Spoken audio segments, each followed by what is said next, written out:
skin routine using some favourite products from the Fether Skin range. So the first one is the vitamin C serum, which brightens the skin. So this has been really good as a little bit of a hero ingredient for helping fix some of my pigmentation and a couple of blemishes and things as well. The second step to my routine is the Collagen Serum. This one is really good for lifting and firming the skin. So it is hyaluronic acid and vitamin C, and I just use a couple of pumps of it, gently massaging it into the skin all over my face. This is a really nice invigorating one to start the day. The final step in my skincare routine is the hyaluronic acid serum, which is just pure hyaluronic acid that really hydrates the skin and can help reduce the appearance of fine lines and wrinkles. So this one is such a great ingredient, even if you were just to use a one-step routine, because we really need to rehydrate after a big night of sleep. If you guys want to hear more about the Fether Skincare range, they've been kind enough to give me a discount code to share. It is 15 off, so I'll pop that up on screen, and I'll also put all of their details in the description box down below. There is one more thing they were kind enough to send me, and this is something that I have done for quite a while now, and that is clay masks. So this is their pink clay mask. It is with aloe vera and calendula, and honestly, these are so soothing and really good if you've got a couple of little blemishes. So I've been doing my best on my skincare journey to not squeeze pimples, but every now and then I do get a couple of little congestion ones here from the mask still. So that's going to be really, really nice and a great way to cap off my slower day today. So I thought I would sit down and have a quick catch up with you guys, because it's probably been a little while since I've done more of like a little sit down sort of chat, but it definitely does relate to this morning routine, because something I've really been trying to do at the moment is build myself a really sustainable, kind of slow and intentional morning routine. And the reason for that is, I don't know if I've actually mentioned this to you guys before, but it's probably because I sort of don't really tell many people about this, but I have struggled with anxiety pretty much my entire life. I just find that there are certain periods where it really ebbs and flows, and I think that's like very true of many states that we kind of have. They're not like this constant thing, but when it pops up, it can get really, really bad, and I just literally feel like I'm spiraling out of control. So if you notice me being a very highly organized kind of person, that is all of my coping mechanisms basically. So having like to-do lists or routines, and even working out in the morning at the same time, like all of these kind of things are really good sort of, I don't know, like caretaking factors, I guess, for like maintaining really good mental health for me. So I have been struggling with that a little bit the last month, I guess, just because I had so many weekends away.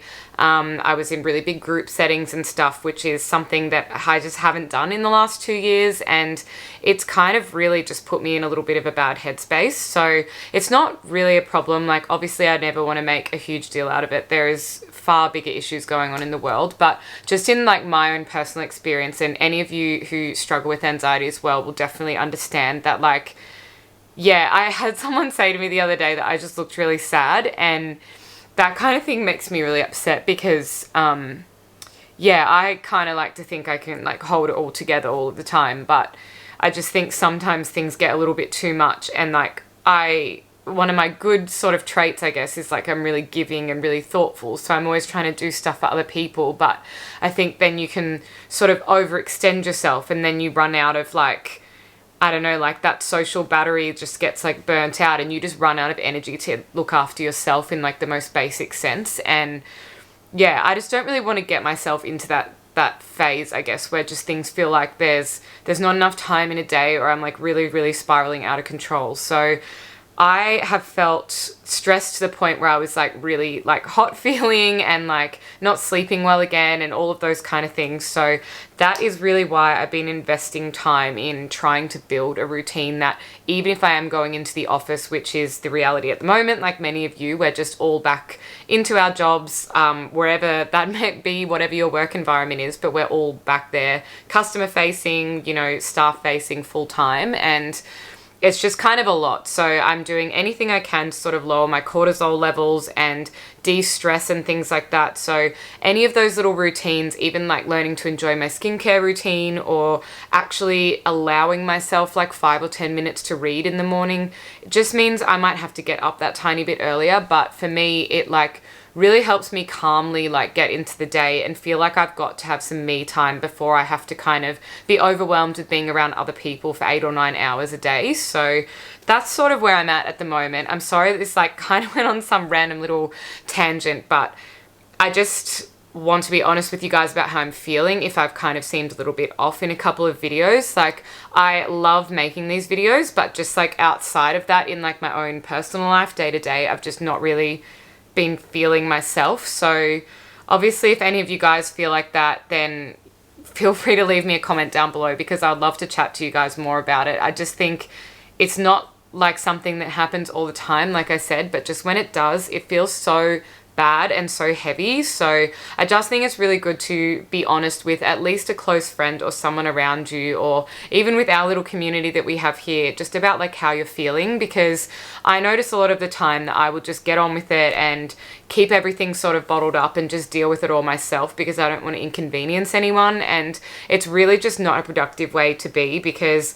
obviously you're just never putting that out there into the world, and it's just never ever getting resolved. So I don't want to say like a goal, but just like an intention I set for myself this year, that I would surround myself more with friends and invest more in getting to know my friends better and having those slower conversations, so that when you really do need to lean on someone, you actually feel like you can reach out. Because I don't really want to be having any of those surface level friendships in my life anymore, where I couldn't kind of be honest with someone, or be honest enough with someone that I feel is giving me a safe space to sort of express how I'm feeling. Because I really want to be able to do that for my friends as well. If people come to me with a problem, it's like, first of all, it is completely confidential. And secondly, like, I just want to be able to say, even if I'm not just going to like throw solutions at you. I'm just here for you to tell me that. I will take a little bit of your load off, and you can just go about your day knowing that at least someone kind of knows what you're going through. But anyway, that is where I'm at. So I'm thinking I will probably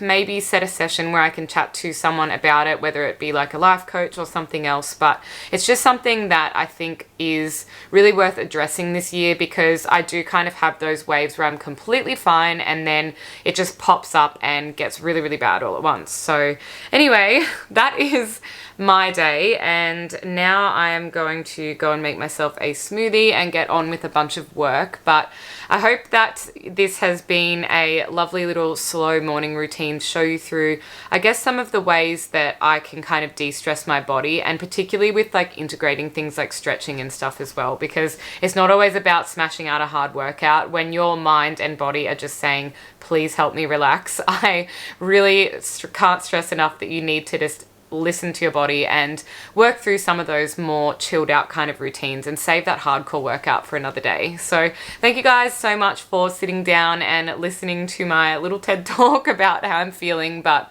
I will see you in the next video. Bye.